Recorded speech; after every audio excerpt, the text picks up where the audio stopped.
दिसणार आहेत बरं का.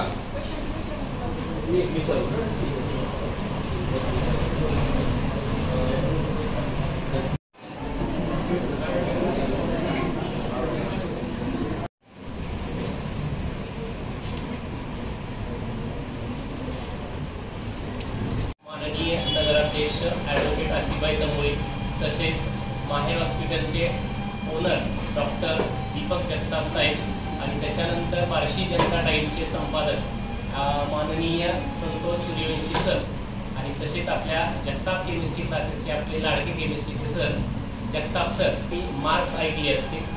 या सर्वांनी वर्षभर खूप कष्ट केलेले आहेत. तसंच आमचं या ठिकाणी त्यांनी बोलणंही भरपूर खाल्लेलं आहे.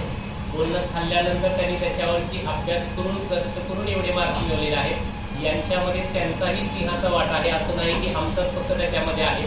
विद्यार्थी त्याच्यामध्ये त्या ठिकाणी 100% त्यांचं कष्ट आहे.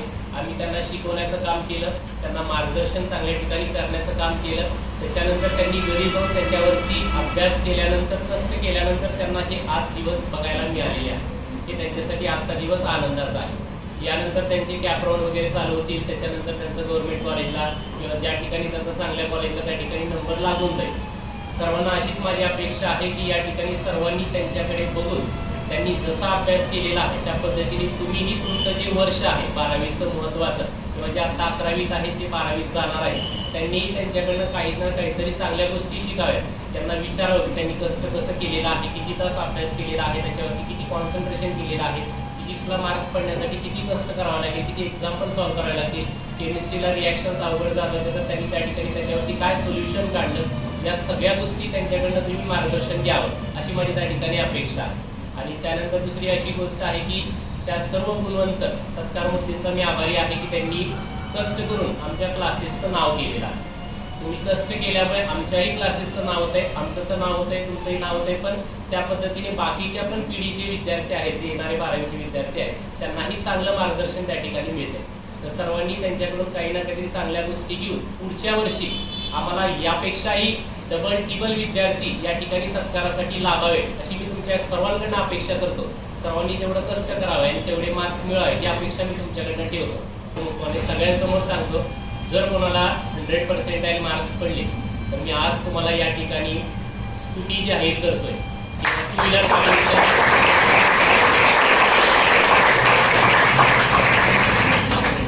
इथून पुढे जे विद्यार्थी 100% मार्क्स घेतील, 1 असेल, 2 असेल, 3 असेल, त्या सर्व विद्यार्थ्यांना त्या ठिकाणी आपल्या क्लासच्या तर्फे टू व्हीलर गिफ्ट दिल्या जाते. ठीक आहे. आणि आता सरने सांगितलं की ज्यांना 100% पर्सेंटाईल असेल त्यांना स्कूटी ते बक्षीस देणार आहे. माझी भगवंत चरणी प्रार्थना अशी राहील तर तुमचा भरपूर खर्च व्हावा, सगळ्यांना 100% पर्सेंटाईल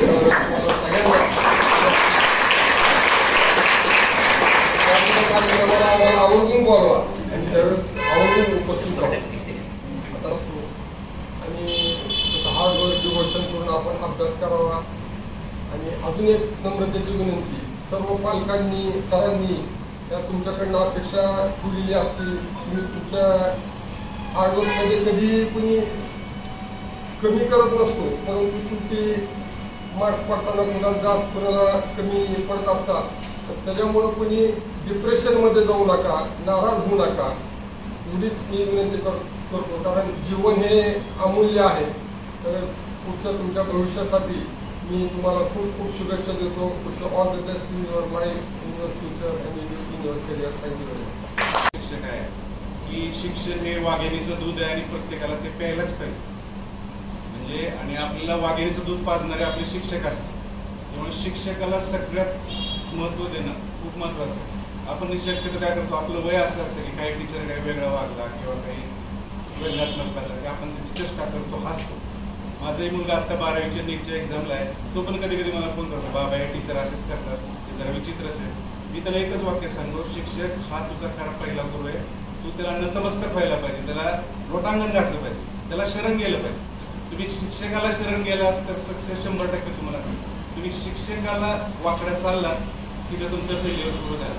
शिक्षक आणि आई वडील अजिबात त्यांच्या विरोधात जायचं नाही. आई वडील जे आपल्यासाठी सांगतात, आपल्यासाठी 4 चांगल्या गोष्टी सांगतात, आपल्यापेक्षा जास्त उन्हाळे पावसाळे त्यांनी बघितलेले असतात, त्यांचं ऐकणं खूप गरजेचं, हे सगळ्यात महत्त्वाचं. आता जे सक्सेसफुल झाले विद्यार्थी फेटेवाले जे आहेत त्यांचं तर खूप जास्त अभिनंदन. पण ज्यांना आज फेटा मिळू शकला नाही त्यांचं डबल अभिनंदन. आणि त्यांना अजून चान्स आहे यांच्यापेक्षा जास्त करण्याचं, जास्त मार्क मिळवण्याचे. मी असं का म्हणतोय, मला 12वीला बोर्डात आलो, मला MBBSला मार्ग मिळाला. मार्ग सोपा होता मला. आणि मला हे कोणी सांगितलं होतं तुला डॉक्टरच व्हायचं? माझ्या आई वडिलांनी. पहिल्यापासून पहिली दुसरी शाळेत पहिला नंबर आला, एक तर त्यावेळेस डॉक्टर किंवा इंजिनियर हे दोनच प्रोफेशन माहीत होते आमच्या वेळेस. एक तर तुला डॉक्टर व्हायचं किंवा इंजिनियर व्हायचं. आणि शाळेत पहिला दुसरा आला, 7वी 8वी पासून घरच्यांनी सुरूच केलं तुला डॉक्टर व्हायचं, तुला डॉक्टर व्हायचं. आणि आता आपण आपले यादव डॉक्टर म्हणून समाजातले खूप मोठे डॉक्टर आहेत, त्यांचा आदर्श घेऊन डॉक्टर व्हायचं, त्यांच्याकडे बघून डॉक्टर व्हायचं असं वडील माझ्या मनावर बिंबवायचे काय. मग ते माझ्या मनात होतच. आणि नंबर लागला, तिथं थांबून चालत नाही. तुम्हाला प्रत्येक वेळेस प्रत्येक वर्षी कष्ट करावंच लागतं. कष्टाला पर्याय नाही. आणि कष्टाबरोबर 3 गोष्टी लागतात: इंटेलिजन्स, हार्डवर्क आणि माइंडसेट. सो माइंड कसं आहे, या तिन्हीत काय महत्वाचं आहे तुम्हाला काय वाटतं? इंटेलिजन्स, हार्डवर्क की माइंडसेट? Very good. माइंडसेट खूप महत्वाचा आहे. तुम्ही कितीही पेपर तुमच्या समोर अवघड आला, वाचलेला जरी नसला, आणि तुम्ही माइंडली जर काम असाल, मेंटली स्ट्रॉंग असाल, तर तुम्ही आपोआप तो पेपर काही वेळाने त्याचं उत्तर तुम्हाला मिळू शकतं. आणि तुम्ही पेपर बघितलं पहिलाच तुम्हाला घाम फुटला, तिथं तुमचे निम्मे मार्क गेले म्हणून समजा. माझ्या MDच्या परीक्षेच्या वेळेस सगळ्यात अवघड प्रश्न पहिला होता. 25 मार्काचा लॉंग क्वेश्चन असायचा मला त्यावेळेस. इतका अवघड होतं की माझ्या दोन्ही बाजूने आम्हाला की आता आपण फेल होतो. मी काय नाही, खाली मान घातली, आई वडिलांचं स्मरण केलं, ज्योतिबाचं स्मरण केलं, तो प्रश्न सोडून दिला, बाकीचे सगळे प्रश्न सोडवले आणि सगळ्यात शेवटी शांत विचार करून तो प्रश्न सोडवला. आणि मी युनिव्हर्सिटीत त्यावेळेस सेकंड आलो MDच्या एक्झाम. मिनिमम 12 तास अभ्यास करणं गरजेचं. अवघड नाही. 14 तास पण होऊ शकतो, 16 तास पण होऊ शकतो. मिनिमम मी 12 तास सांगितले. आणि नीटचे सगळे विद्यार्थी आता आय थिंक 12 ते 14 तास अभ्यास करतो. माझा मुलगा पण अभ्यास करतो. त्याच्यामुळे अभ्यास 12 ते 14 तास व्हायला पाहिजे. दुसरं महत्त्वाची गोष्ट, सोशल मीडिया आणि स्मार्ट मोबाईल्स यातून कम्प्लिटली हे 2 वर्ष बाजूला केलं पाहिजे. अजिबात मोबाईल वापरायचे नाही. तुम्ही कशासाठी वापरता? तुम्ही असं खोटं सांगू नका आम्हाला त्यातून नॉलेज मिळतं वगैरे. कशासाठी वापरता? Good evening, good morning, happy birthday, बरोबर आहे? ते 2च वर्ष कंट्रोल करायचं आपल्याला. तर मला वाटतं आजकालच्या विद्यार्थ्यांचा सगळ्यात मोठा दुश्मन कुठला असेल तर स्मार्ट मोबाईल. अजून एक गोष्ट आहे, तुमचं वय अवखळ वय असतं, अपोजिट सेक्सचं अट्रॅक्शन खूप असतं. हे 2च वर्ष कंट्रोल करा. आम्ही 11 फिरलो होतो, आम्ही फिरायचो मागे मागे. मला 4-5 बुलेट दिसल्या त्यावेळेसच मी आवाज दिला. आमच्यावेळेस बुलेट असले असते तर मजा आली. तर या भौतिक गोष्टी ज्या आहेत ना, बुलेट, मोबाईल आणि हे जे अट्रॅक्शन जे म्हटलं, हे 2-3 वर्ष कंट्रोल करणं गरजेचं आहे. त्याच्यापासून दूर राहा. यश हमखास तुमच्या हाती येणार आहे. आणि सरांनी मग अशी स्कूटी डिक्लेअर केली. खूप स्लो पुढच्या वर्षी तुम्हाला सगळ्यांना स्कूटीमुळे 11वीत आहेत, 12वीत आहेत. सर मिळाल्या तर माझ्यातर्फे पण एक स्कूटी.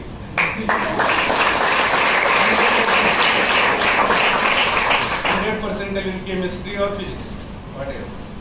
आज आपण या ठिकाणी यशवंत गुणवंत विद्यार्थ्यांचा सत्कार करण्यासाठी करू. गेल्या वर्षी हे जे फेटे झाले आहेत त्यांनी खूप बोललं आमचं खाल्लं, बरं आहे. आणि त्यांनी आज हे संपादन केलं. काय विद्यार्थ्यांना आम्ही हाकलून उठ बाहेर हो त्या भाषेत बोललो, बरं आहे. आणि त्यामुळे आज एक त्यांनी चांगली हे संपादित केलं. जास्त काय बोलत नाही.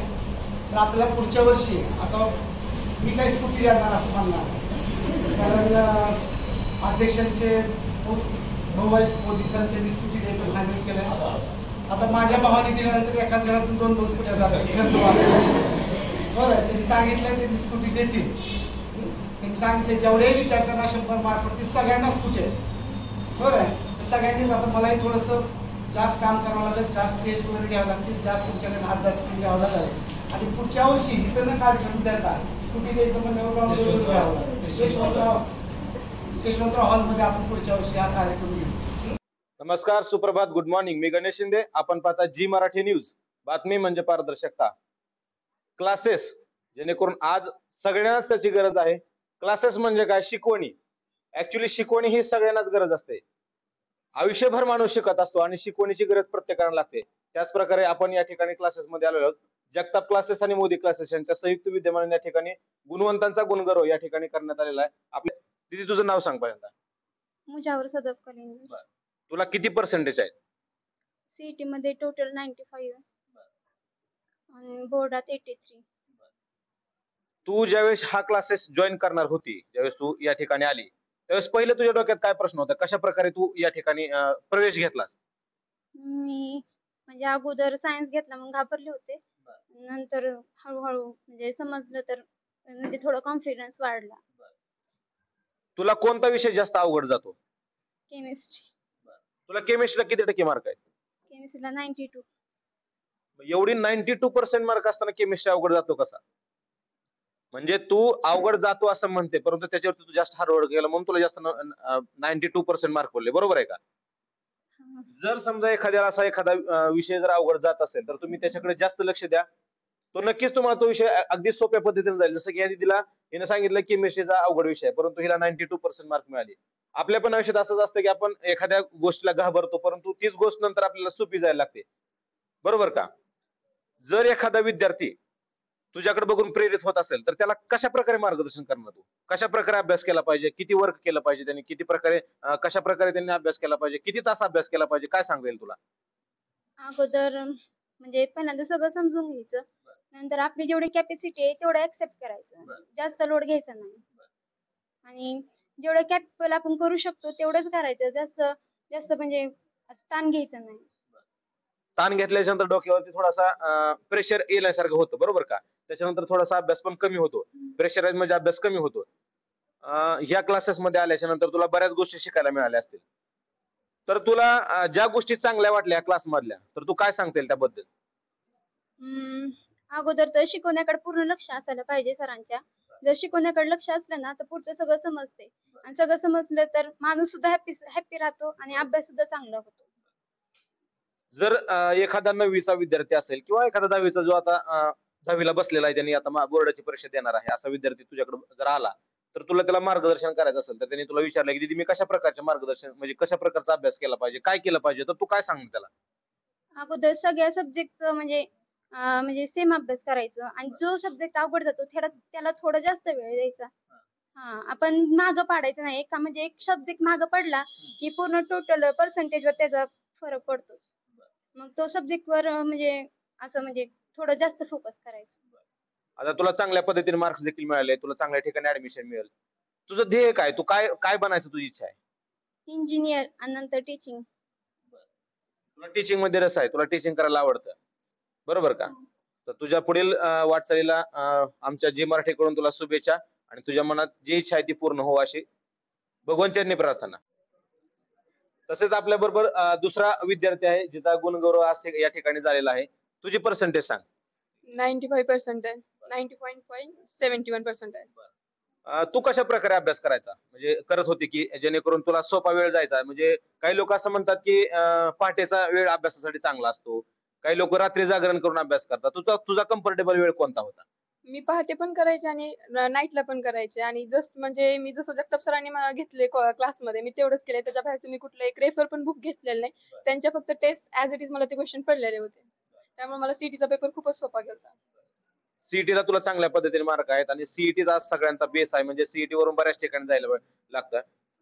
जर समजा एखादा विद्यार्थी आला तुझ्याकडे आणि सांगितलं की दीदी मला मार्गदर्शन कर की कशा प्रकारे अभ्यास करायचा, तर तुला कशा प्रकारे मार्गदर्शन करणार? कंपल्सरी तर त्याला 8 तास स्टडी करावा लागेल, कारण 8 तासाच्या शिवाय स्टडी होत नाही. आणि सगळ्या सब्जेक्टला ज्याला त्याचा हार्ड सब्जेक्ट असेल तर त्याने ते पहाटे जर सब्जेक्ट केला किंवा त्याला ज्यावेळेस आळस येतो त्यावेळेस जर त्याने तो सब्जेक्ट केला तर त्याला त्यावेळेस झोप लागत नाही, कारण हार्ड सब्जेक्ट माणूस घेतो.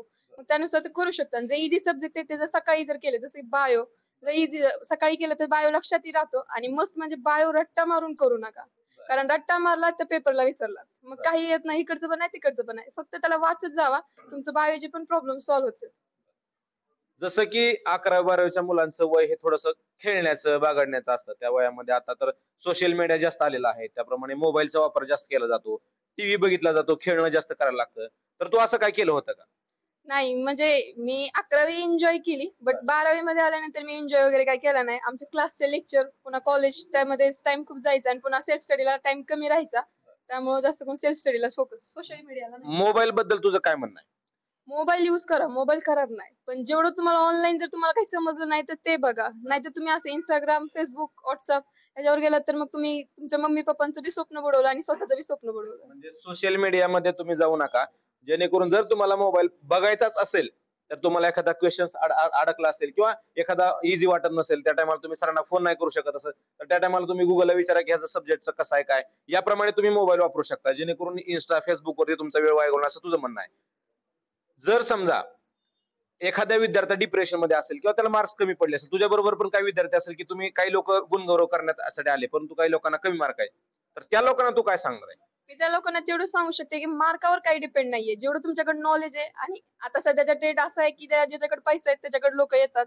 त्यामुळे मार्कावर काही डिपेंड नाही. तुम्ही जर दुसऱ्या पण नॉलेज घेतलं तर तुम्ही त्या काही केलं आणि तुमच्याकडे पैसे आले, लोक तुमच्याकडे येतात. जे तुमच्यासोबत वाईट वागतात ते पण तुमच्या शेजारी येऊन बसतात. पैसा असा चीज आहे, त्यामुळे मार्क कमी पडले हा मॅटर काय नाहीये. मग त्यांनी काय करायला पाहिजे? पण त्यांना मार्क्स कमी पडलेत, मग त्यांनी काय करायला पाहिजे असं तुला वाटतं? त्यांनी स्ट्रगल करायला पाहिजे आणि ज्याला त्याच्या फील्डमध्ये त्याला इंटरेस्ट आहे त्या फील्डमध्ये त्याने जाऊन त्यात पार्टिसिपेट करून तो त्याच्यात सक्सेस होऊ शकतो जर त्यांनी घेतलं मनावर तर. म्हणजे अगदीच बरोबर आहे तिचं. जर एखाद्याला मार्क्स कमी असतील तर त्याला याच्याशिवाय दुसरा कोणीतरी ठिकाणी त्याचं एक कुठंतरी सेटलमेंट होऊ शकते किंवा त्याला चांगल्या पद्धतीने कुठेतरी मार्क्स मिळवण्याचा किंवा स्ट्रगल करण्याचा हेतू किंवा त्याचा तिथं कुठेतरी करू शकतो त्यांनी प्रयत्न. परंतु जर तुम्ही 11वी-12वीच्या मार्कवरती जर आपलं आयुष्य कुठेतरी कोलॅप्स करत असाल तर ते करू नका. तुमचा कुठेतरी दुसरीकडे सोयीस्कर मार्ग करून ठेवलेला असेल त्या ठिकाणी तुम्ही प्रयत्न करा. तुझं ध्येय काय? आता तुला बऱ्यापैकी चांगले मार्क्स आहेत तर तुझं ध्येय काय? माझं तर एमबीबीएस. मी सध्याला म्हणजे रिपीट करते. मला पहिल्यापासूनच आहे की मला नीट द्यायची आणि मला एमबीबीएस ची डिग्री पाहिजे. जसं की डॉक्टर जगताप सर आपल्याला सांगून गेलेत की कशासाठी तुम्हाला डॉक्टर व्हायचे. मला म्हणजे एक असं इन्सिडेंट झालेत माझ्यासोबत की त्याकरिता मला डॉक्टर व्हायचे. माझं एम होतं आयपीएस ऑफिसर. पण मला ते सोडून मी त्या ह्याच्याकडे आले. काही माझे थोडे प्रॉब्लेम्स होते. त्याच्यामुळे मी डॉक्टर आणि एमबीबीएस आणि खरं म्हणायचं म्हणलं डॉक्टर पैसा कमवण्यासाठी नाहीये. त्याच्या नावाच्या समोर ज्यावेळेस ते डॉक्टर एमबीबीएस ची डिग्री लागते ते महत्वाचं, ते प्राऊड फील वाटतं. त्यासाठी मी ते एम घेतलेले. आताच कळलं की तू जगताप केमिस्ट्री क्लासेस मध्ये सर्वप्रथम आलेली आहे, बरोबर का? तुझं सर्वप्रथम त्यासाठी अभिनंदन. मला सर्वप्रथम सांग की केमिस्ट्री विषय कसा आहे आणि कशा प्रकारे त्याचा अभ्यास केला पाहिजे? तू तर प्रथम आलेली आहे, तर तू बऱ्यापैकी सगळ्यापेक्षा चांगला अभ्यास केला त्यामुळेच प्रथम आलेला आहे. तू कशा प्रकारे अभ्यास केलाय त्याप्रमाणे लोकांना थोडंसं मार्गदर्शन कर. केमिस्ट्री हा फिजिक्स, केमिस्ट्री आणि बायो ह्यापेक्षा सगळ्यात इझी सब्जेक्ट आहे जर तुम्ही समजून घेतला तर. मॅथ्सच्या विद्यार्थ्यांना ऑर्गॅनिक हार्ड जाते, पण मी एवढी गॅरंटी देऊ शकते की जगताप सरांच्या क्लासेसमध्ये ऑर्गॅनिक हार्ड जाऊ शकत नाही. कारण जगताप सर आम्हाला एक चॅप्टर एका तासात शिकवू शकतात, कारण ते तसं शिकवतात तुम्हालाही माहितीये.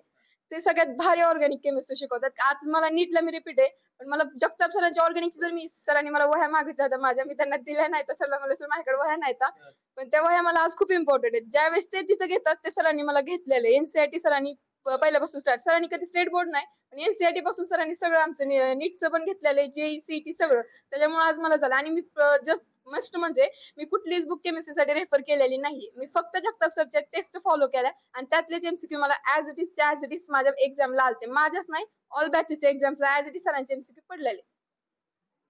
पाहिलं की दीदीचा केमिस्ट्री चांगला आहे, सर्वप्रथम या क्लासेस मध्ये आलेला आहे. तिचं एम देखील डॉक्टर होण्याचं आहे. तिला तिच्या भविष्यासाठी शुभेच्छा देऊया.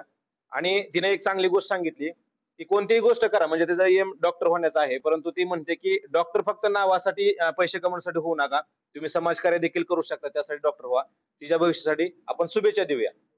तसेच आपल्या बरोबर आणखी एक विद्यार्थी आहे. आतापर्यंत आपण मुली पाहिल्या परंतु मुली देखील कमी नाहीत. या संदर्भात तिसरा मुलगा आहे. तुझं नाव सांग. आदर्श यमदे. तुला केमिस्ट्रीमध्ये तू बारशेमध्ये द्वितीय आला, बरोबर आहे का? असं सरांनी सांगण्यात आलं. तर तू कशा प्रकारे अभ्यास करत होतास? केमिस्ट्रीचे रिएक्शनची कंपल्सरी करायचे आणि एमसीक्यू म्हणल्यावर प्रिव्हियस इयर करायचे, कारण प्रिव्हियस इयर एमसीक्यू सारखे रिपीट पडतात या सीईटीला. हो, आणि ती आणि चांगले बुक वापरायचे एमसीक्यूला. तू केमिस्ट्रीमध्ये एवढ्या चांगल्या मार्क्सने बारशेमध्ये दुसरा आलेला आहे. सरांबद्दल अशी एखादी दुसरी गोष्ट सांग की ते सर चांगल्या पद्धतीने शिकवतात किंवा सरांबद्दल तुला काय वाटतं? सर ऑर्गॅनिक केमिस्ट्री खूप चांगलं शिकवतात आणि ते एका पानात पूर्ण एक धडा शिकवतात. जे सरांनी तुला सांगत होते वेळोवेळी मार्गदर्शन करतोय त्याचं वेळोवेळी फॉलोअप करत होता का तू? हो. म्हणजे सर सांगायचे की 10 तास अभ्यास करा, 12 तास अभ्यास करा, तेवढा तू वेळ करत होता का? किंवा मोबाईलचा वापर करू नका, अशा काही गोष्टी सर सांगत असेल तर ते वेळोवेळी केलेत का तू? हो, पण 12 तास नाही, 3 ते 4 तास अभ्यास करायचा, कारण की जास्त अभ्यास करून काय उपयोग नाही. ते समजून घ्यायला पाहिजे अभ्यास. जगताप क्लासेस बद्दल तुला काय सांगता येईल? क्लासेस चांगला आहे, फक्त सपोर्ट पाहिजे जास्त अजून. विद्यार्थ्यांचा सपोर्ट पाहिजे. सर चांगलं शिकवतात पण विद्यार्थ्यांनी सपोर्ट केला पाहिजे. जगताप सरांचा स्वभाव देखील तो बघितला की हसरा असतो नेहमी. सर थोडस मजे मस्तीमध्ये बोलतात. तर सरांचा सांगण्यामध्ये ह्या पूर्ण क्लासेस मध्ये कधी तू बोर झालास का? नाही, कधीच नाही. बोर नाही झाला कधी? नाही. समजा एखादा विद्यार्थी जर तुझ्याकडे आला तर प्रेरित होण्यासाठी 9वीचा असेल किंवा 10वीचा असेल, तर तू त्याला कशा प्रकारे मार्गदर्शन करणार? त्यांनी सुरुवातीला 9वीचं बेसिक सगळं करावं, कारण की 11वी 12वी सगळं 9वी 10वी बेसिक सगळं अवलंबून आहे. आणि 10वीला कशा प्रकारे अभ्यास केला पाहिजे? 10वीला पण सगळं सुरू करायला पाहिजे, कारण की 10वी सिलेबस खूप कमी आहे 11वी 12वी मानाने. 11वी 12वीचा सिलेबस खूप मोठा आहे. 10वीचा ती खूप म्हणजे खूपच कमी सिलेबस आहे. निम्मा पण 11वी 12वीचा सिलेबस नाही एवढा कमी आहे 10वी सिलेबस. सोशल मीडिया बद्दल तुझं काय म्हणणं आहे? सोशल मीडिया किती म्हणजे वापरला पाहिजे किंवा वापरला नाही पाहिजे, काय तुझं म्हणणं आहे? सोशल मीडिया हे 2 वर्ष वापरू नये, परत वापरावे. फक्त ती मोबाईल थोडं तुम्हाला स्टडीसाठी वापरावे. पहिल्यात की पूर्ण बारशेमध्ये हा द्वितीय आहे. तो सिन्सिअर जास्त आहे त्यामुळे कमी बोलतो, परंतु त्यांनी सांगितलं की तुम्ही बेसिक कव्हर करत चाला. बेसिक कव्हर केल्याच्या नंतर कमी जरी वेळ दिला अभ्यासाला तरी बेसिक ज्यावेळेस तुम्ही क्लासमध्ये असता त्यावेळेस तुम्ही बेसिक जर तुम्ही क्लिअर केलं तर वेळ जो तुम्ही अभ्यासाला देणार आहे तो कमी केला तरी चालतो, असं तुझं म्हणणं आहे, बरोबर का? तुझं काय ध्येय आहे पुढे चालून? पुढे engineering branch robotics and automation. तुझ्या पुढील वाटचालीसाठी जी मराठीकडून शुभेच्छा. तसेच आपल्या बरोबर चौथा विद्यार्थी आहे, तो देखील या ठिकाणी गुणगौरवासाठी पात्र झालेला आहे. भैया तुझं नाव सांग सगळ्यांना. माझं नाव दुर्गेश विष्णू पवार. सीईटीला किती टक्के मार्क आहेत ते पण सांग. सीईटीला मला 92% मार्क आहेत. केमिस्ट्रीला 91% मार्क आहेत. एवढी जास्त मार्क पडण्याचं काय कारण आहे? तू कशा प्रकारे अभ्यास केला? आम्हाला जेवढं सरनं शिकवलं आणि आम्ही असताना सरकडे जरा लेट गेलेलो होतो, पण सरनं जेवढं आम्हाला शिकवलं त्यावर आम्ही खूप कॉन्सन्ट्रेट करून त्याचाच फक्त अभ्यास केला.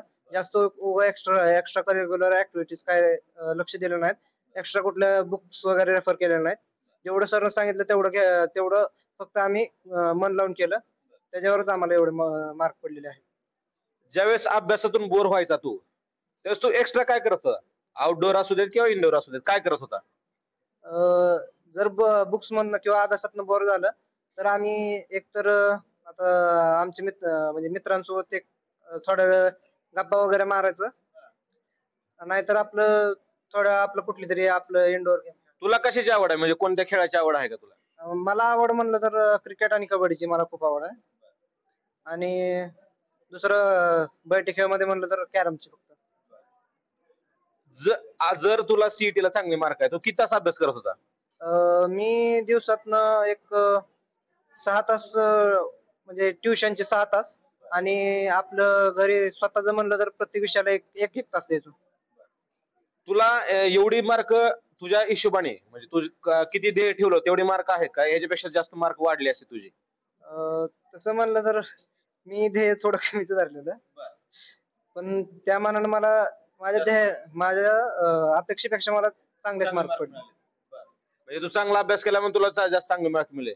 मग याचं श्रेय कोणाला देणार आहे तू? त्याचं श्रेय मी तरी आमचे केमिस्ट्री सर जगताप सर आणि आमचे मोदी सर फिजिक्सचे यांना मी हे सर्व श्रेय देत आहे. तुझं काय ध्येय? तुला काय बनायचं पुढे चालून? मला पुढे चालून इंजिनिअरिंग करायचे, स्पेशली म्हणलं तर AI मध्ये.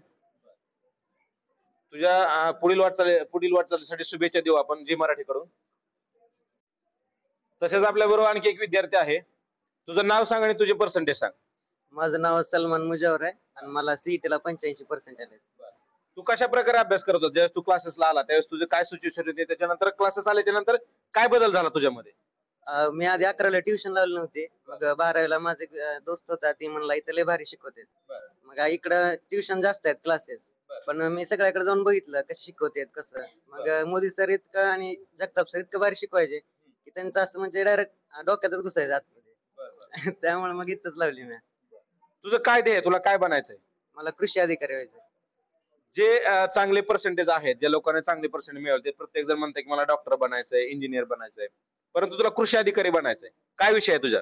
कारण आता जे आपला भारत देश हा कृषी प्रधान देश आहे, सगळ्याच माहित आहे. आणि आता शेतकऱ्यांचं म्हणजे कांद्याला भाव नसते, कधी पावसा पाण्याचा अवकाळी पाऊस असते, म्हणजे जास्त सुविधा नाहीत. मग मी कृषी अधिकारी झाल्यावर म्हणजे जरा सुविधा उपलब्ध करेन.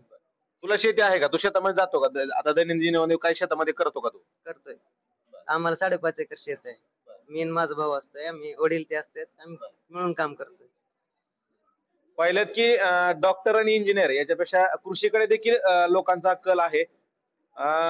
कृषी होणं, कृषी अधिकारी होणं हे देखील सोपं नाहीये. प्रतिष्ठित थोडी कमी मिळेल, परंतु आज कृषी प्रधान देशमध्ये कृषी अधिकारी होणं देखील महत्वाचं आहे. या प्रसंगात हा विद्यार्थी आहे की त्याला कृषी अधिकारी व्हायचं आहे. आताच पाहिलं की जे जगताप सर आहेत, या ठिकाणचे क्लासेसचे सर आहेत. या ठिकाणी माझं देखील 11वी 12वी झालेलं आहे. मी देखील या क्लासमध्ये होतो.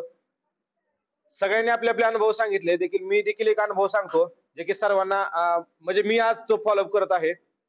सरांचं एकच म्हणणं असतं, काहीही करा, कोणत्याही फील्ड मध्ये जावा, तुम्हाला जी आवडती ती फील्ड निवडा. मार्क्सचा काही इश्यू नसतो. तुमच्याकडे इच्छाशक्ती, ध्येय तुम्ही स्ट्रॉंग ठेवा. आणि सगळ्यात महत्वाचं म्हणजे तुम्ही कोणत्याही फील्ड मध्ये जावा, परंतु त्या ठिकाणी नंबर 1 राहावा.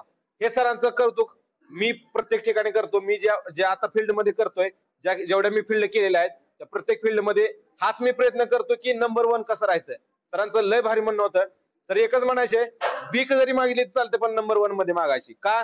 तर नंबर 1 ला जे क्रेडिट आहे, जे स्टेटस आहे, ते कोणत्या 2 नंबरला किंवा ऑदर नंबरला नाही. त्याच्यामुळे सरांचं एक गोष्ट आहे, काहीही करा आयुष्यामध्ये, तुम्ही काहीही करा, परंतु नंबर 1 मध्ये करा. ती गोष्ट मला सरांची फार आवडायची. कॅमेरामॅन सर, मी गणेश शिंदे, जी मराठी न्यूज, बार्शी.